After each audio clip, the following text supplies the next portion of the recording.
با 3000 تومان یه سگ خوشگل بادکنکی درست کن. آموزش رو بهت میدم خیلی راحت بتونی یه سگ خیلی خوشگل داشته باشی. اول از همه یه 4 سانت برای بینیش میتابونی، بعد یه دونه 8 سانت میپیچونی، یه جوری میپیچونی که بر نگرده، میذاری رو هم دیگه، دوتا رو هم دیگه.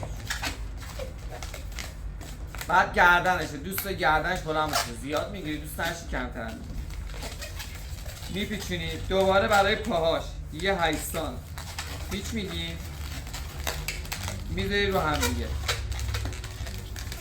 باز واسه کمرش دوباره واسه پاهاش یه 8 سانت پیچ میدی.